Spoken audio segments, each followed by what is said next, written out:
This week, the former chairman of the Joint Chiefs, Mark Milley, said, before we get self-righteous about what Israel is doing, we shouldn't forget the U.S. killed a lot of innocent people in Iraq, in Syria. He said the U.S. killed 12,000 innocent French civilians, bombed Hiroshima, Nagasaki, 69 Japanese cities. What do you make of statements like that? Because Prime Minister Netanyahu says something very similar.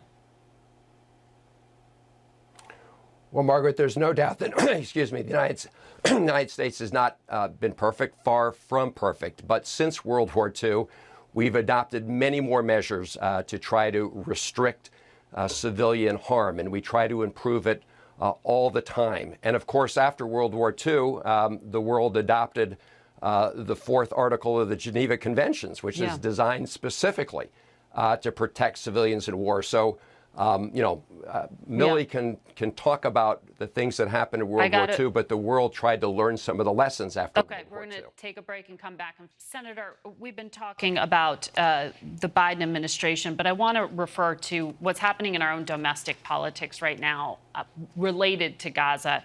Former Secretary of State Hillary Clinton said on another network this week that the failed diplomacy of her husband's administration was the best missed opportunity for a Palestinian state. She said that before.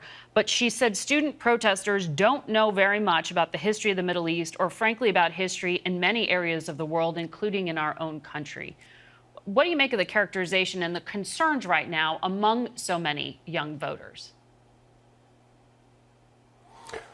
Well, I thought, Margaret, that Secretary Clinton's comments in that regard were quite dismissive of students' concerns about the awful humanitarian crisis and high civilian death toll in Gaza. And I should point out that we should be able to keep two ideas in our head at the same time. One is the right of Americans to peacefully protest, but also the need to make sure that students feel safe on campus. And of course, we also need to make sure that we stamp out anti-Semitism and hate wherever we see it. But I believe that the great majority of the students who are protesting are following very closely what's happening in Gaza. They see what's the very high civilian death toll.